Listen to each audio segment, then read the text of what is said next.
नाज़रीन, अवामी न्यूज़ में खबरन जो सिलसिलो जारी है। इन वक्त तक कंडियारो का खबर दींदा हलूं तो अवामी न्यूज़ पारा 1 डिसंबर ते एक सिंध एक सकाफ़त जे ॾियारे के भरपूर मल्हाइण जे सिरे हेठ कंडियारो शहर में तैयारियों शुरू थी वन। अवामी न्यूज़ जे ॾिनल सॾ जी भरपूर आजियां कई पई वञे। इन सिलसिले में कंडियारो भरसा सिंधु जे कप ते वाक़े भंवर शहर में मुश्ताक भंवर, गुलाम हैदर भंवर, साजिद मल्ला, सरमद मल्ला ऐं ॿियनि पारां सकाफ़ती ॾियारे जे हवाले सां तकरीब कोठाई वई। तकरीब में सिंध जूं सकाफ़ती शयूं, हथरादू, पिंडियूं, व्यंजणा, छॼण समेत ॿियूं निमाइश तौर शयूं रखियूं वयूं। तकरीब के खिताब कंदे अॻवान चयो त अवामी न्यूज़ सकाफ़ती ॾियारो मल्हाइण सिंध जी सकाफ़त खे उजागर करे पाण मल्हायो। इहे सबब है जो हिन ॾियारे जे ऐलान बाद सिंध वासी हिन ॾियारे खे ईद जो ॾियारो करे मल्हाईंदा आहिनि। सिंध वासियुनि खे सकाफ़त सां प्यार आहे। भंवर शहर सकाफ़ती शयुनि जो मर्कज़ आहे। हितां जूं हथ जूं ठहियल सकाफ़ती शयूं वॾे मक़बूलियत माणी चुकियूं आहिनि। इन मौक़े ते नौजवान पारां जीए सिंध वारा जीअनि समेत ॿियनि क़ौमी गीतनि ते रक़्स कयो। सकाफ़ती ॾियारो कीअं मल्हायो था ऐं छा चवणु चाहींदो तव्हां? कुल क़ौमी ईद आहे असांजी ऐं भरपूर जोश ऐं ख़रोश सां मल्हायो वेंदो।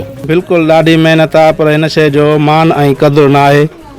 जेको आहे सो सिर्फ़ु हिन सकाफ़ती ॾियारनि में जेको आहे सो हिनखे मान मिलंदो आहे। उन खां अलावा जेको आहे सो बिल्कुलु हिन जा रेट बिल्कुलु घटि था ॾिना वञनि ऐं हिन ते महिनत ॾाढी आहे। साईं नालो अमीर अली।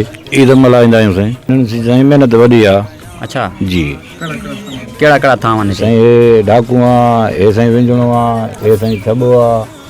ही हिन जी ख़रीदारी जेतिरी महिनत आहे ओतिरी नथी थी सघे। अच्छा जी, बाक़ी जे लाइ कमु मिड़ई हले थो पियो। बाक़ी ॼण ओतिरी जेतिरी शइ आहे त ओतिरी महिनत न आहे। अवामी न्यूज़ टीवी चैनल जा बेहद शुक्रगुज़ार आहियूं जो असांजे शहर नंढड़े ॻोठ दरिया जे कप ते भंवर शहर में आहिनि ऐं सकाफ़त खे उजागर करण लाइ हिकु सिंध हिकु सकाफ़त जे नाले सां हीअ टीम पहुती आहे।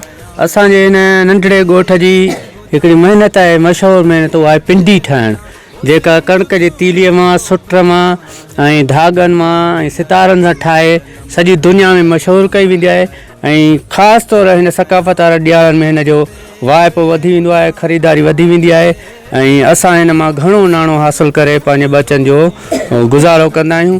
ऐं उन खां पोइ हीअ असां वटि मशहूरु जेको आहे सकाफ़ती लिहाज़ खां हीअ आहे डिश ऐं पिंडो, जंहिंमें असां चांवर ढके रखंदा आहियूं ऐं महिमाननि जे साम्हूं पेश कंदा आहियूं। उन खां पोइ हीअ आहे मानी रखण जो पिंडो, जंहिंमें असां वटि हाट पाट सॼो वेंदो आहे, पर असां हिनखे पिंडो सॾींदा आहियूं।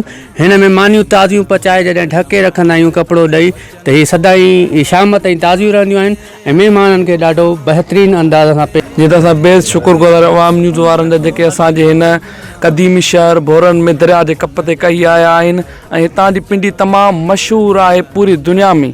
हितां जी पिंडी जेका ॾिसो तव्हां हीउ ॾूंघो जेको असां तोहफ़े तौरु पूरे सिंध में हिक ॿिए ॾे सूखड़ीअ तौरु मोकिलींदा आहियूं। हिन में तमामु बहितरीनु महिनत थियल आहे। गुल, मोती ऐं कख पियल आहिनि जेके वॾी महिनत सां हिनखे सजायो वञे थो ऐं सजायो वञे थो, पर हिन जो अफ़सोस जो को बि क़दुरु न आहे। सकाफ़त जे हिसाब सां हिन जी सकाफ़त जे ॾियारनि में तमामु हलत ऐं चलत आहे ऐं हिकु सिंध हिकु सकाफ़त।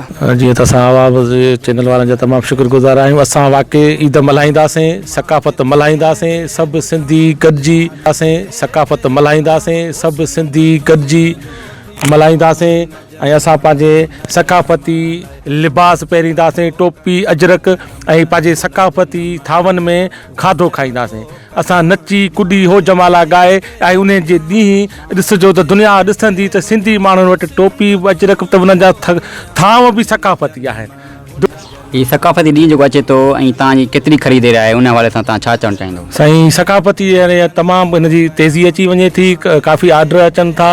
हूअं त हीअ तोहफ़े तौरु दुनिया लेवल ताईं हीअ शइ पहुचे थी, छो त असांजी सकाफ़त ते दुनिया माना नाज़ करे थी ऐं हिन ॾियारनि में हिन जी तेज़ी आहे। बाक़ी पोइ अहिड़ी को ख़ासि न आहे। ऐं हिन महिल असां वटि हिन महिल तमामु घणा आर्डर आहिनि। हर माण्हू हिन दॿकी पिंडीअ जे लाइ अचे थो, ख़रीद करे वञे थो, टोपी अजरक वठे थो, उन खां पोइ पिंडी ऐं दॿकियूं वठी वञे थो।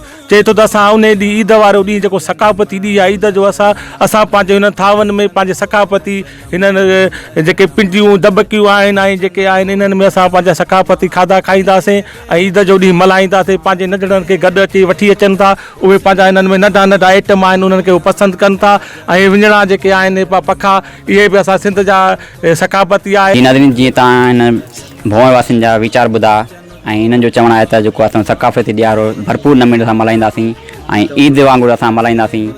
कैमरामैन अख्तियार बड़े सां गॾु राशिद ख्वावड़, अवामी न्यूज़ कंडियारो। वधीक ख़बरनि ऐं तफ़सील जे लाइ विज़िट कयो असांजी वेबसाइट awamiNewsHD.com ऐं ॾिसंदा रहो अवामी न्यूज़ HD।